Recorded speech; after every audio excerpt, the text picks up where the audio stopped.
Volim svoj Vrbnik. Predivan je za mir, tišinu i dušu.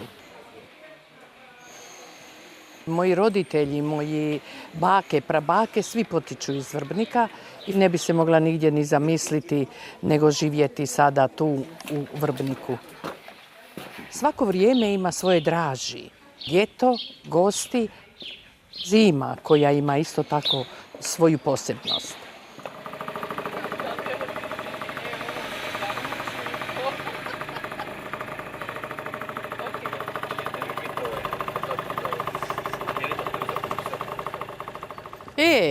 Šta si šel? A nema ga danas? I sad si sam tu. Za vrijeme Drugog svjetskog rata Talijan je vidio sir. Moj otac je bio sakriven u jednoj rupi na tavanu. I kad ga je vidio Talijan sir, formaggio, uzeo je sir i taj sir je spasio život mom ocu.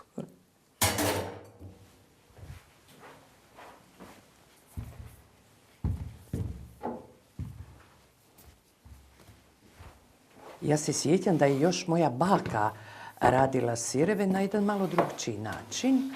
Volim to jednostavno raditi. To je ljubav koju želim prenesti na taj sir.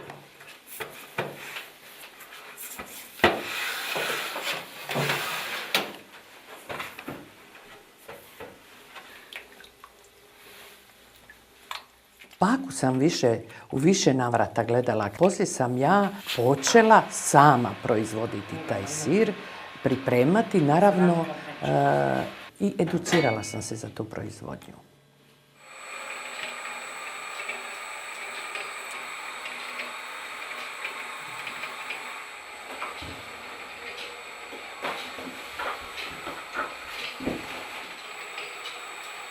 Točno znamo koliko ide količina na 10 litara i čovjek to već i okom izmjeri.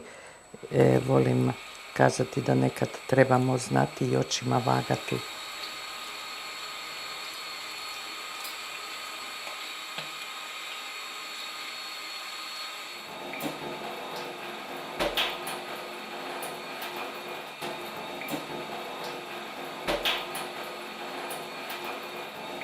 Ujutro vidjeti sir, da li aparati rade, da li je sve u redu, da li treba nešto okrenuti. Popodne, kad se vraćam iz škole, moram brinuti o temperaturi, da li je se promijenilo vrijeme, da li je bura zapuhala, pa je ta zriona, ili da li je počela padati kiša, pa se je digla vlažnost. Ja taj svaki sir prepoznajem.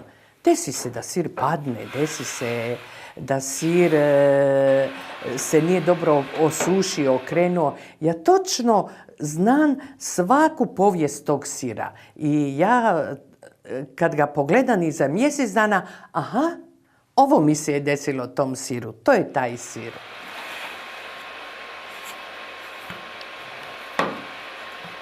Kad smo negdje u društvu pa probamo sir, onda mene pogledaju. I sad ja trebam dati tu neku ocjenu. Ali ja to volim ovako izbalansirati i malo reći, malo je mogao biti slaniji ili manje slaniji, a u biti ja preferiram manje slane sireve.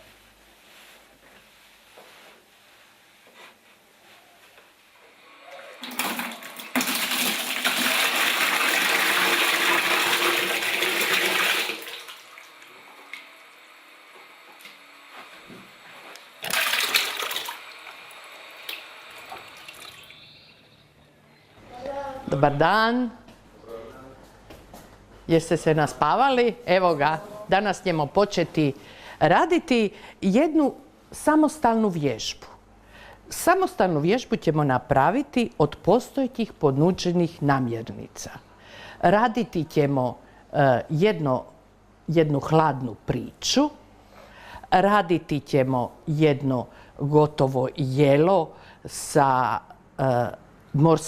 morske plodove gambere ćemo iskoristiti i na kraju, uz to ćemo jednu salatu ponuditi i na kraju ćemo raditi jednu kremu od naranče.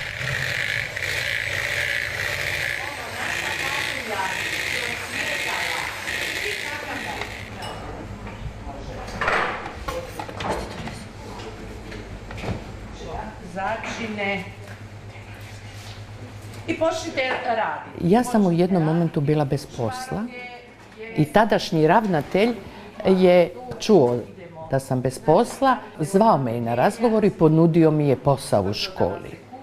U mojoj glavi se stvorio upitnik. Da li ću ja to znati, moći?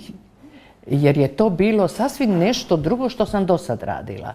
Znači, ja sam bila praktičar, radila sam praktični dio svoga posla.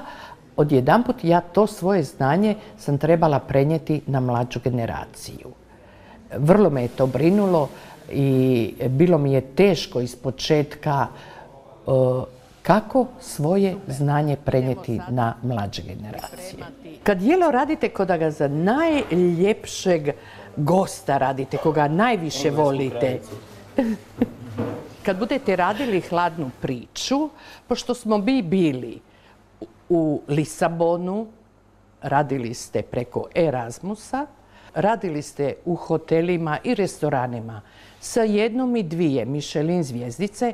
Sve ono što ste vidjeli, što ste negdje zapamtili, što ste negdje duboko u sebi zakopali, to sada u mislima i dijelom pretvorite u tu vašu hladnu priču.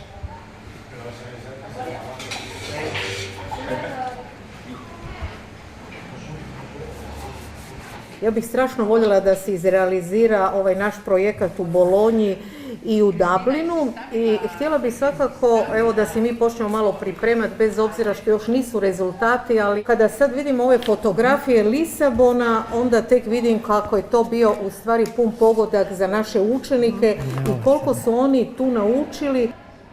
Njihov kuhar svaki ima pincetu.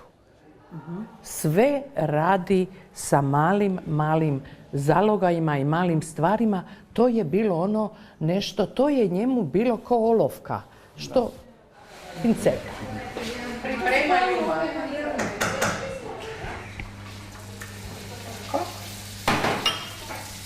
Tako malo neka se termički obrade, a one su i bolje kad ih se osjeti ispod zuba. Da. Ove godine, na kraju školske godine, ja odlazim u mirovinu. Falit će mi učenici, to je definitivno. To je jedan posao koji vas drži uvijek spremne. Falit će mi, to će biti, ali to tako mora biti. Škampi i tako dalje. Čim oni počnu mirisati, čim ti osjetiš njihov miris, oni su skoro pa gotovi. Evo, malo će promijeniti boju, vidiš da će biti malo crvenkaste i to je to.